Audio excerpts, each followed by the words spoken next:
হঠাৎ করে একটা বড় বিপদের সম্মুখীন হতে হলো আমাদেরকে। চলো কি বিপদ ঘটেছিল আর কেন আমার বিয়ের এতদিন আগে থেকে আমার বিয়ের জন্য বানানো ফার্নিচারগুলো আমার শ্বশুরবাড়িতে এখনই পাঠিয়ে দিতে হচ্ছে, চলো সবটাই শেয়ার করব এই ভিডিওতে। তোমরা যারা আমার ভিডিও কন্টিনিউ দেখো তারা তো অবশ্যই জেনে থাকবে যে আমি তোমাদেরকে আগের একটা ভিডিওতে বলেছিলাম বেশ কিছুদিন ধরেই আমাদের বাড়িতে কাঠের কাজ চলছিল। হ্যাঁ, কাঠের কাজ বলতে আমার বিয়ের জন্য ফার্নিচার তৈরি হচ্ছিল। দেখো সেই ফার্নিচারগুলো এখন কিন্তু ফুল রেডি হয়ে গেছে।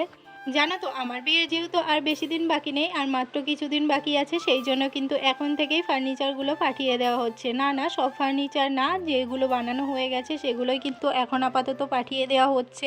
আর বাকি যেসব ফার্নিচারগুলো দেওয়া হবে সেগুলো কিন্তু পরেই যাবে। যাই হোক, এইগুলো যেহেতু কমপ্লিট হয়ে গেছে সেই জন্য কিন্তু এখনই পাঠিয়ে দেওয়া হচ্ছিল। যেহেতু আমাদের ঘরে একদমই জায়গা কম সেই কারণেই কিন্তু এখন পাঠিয়ে দেওয়া হচ্ছিল, আর সেরকম কোনো কারণ ছিল না এগুলো পাঠানো। তো এই যে এখন দেখতেই পাচ্ছ এই ফার্নিচারগুলো কিন্তু সবগুলোই এখন গাড়িতে তোলা হয়ে গেছে। আর গাড়িতে তোলার পর কিন্তু বেশ ভালোভাবে বেঁধে নিয়েছে। তোমাদের দাদা ভাইদের বাড়ির থেকে আমাদের বাড়িতে খুব একটা ডিস্টেন্স নেই, সেই জন্য কিন্তু এই গাড়িতে করেই পাঠানো হচ্ছিল। যাই হোক, আজকে ভিডিওটা কেমন লাগলো অবশ্যই জানিয়ে যেও। ভালো লাগলে সাবস্ক্রাইব করতে ভুলো না। টাটা।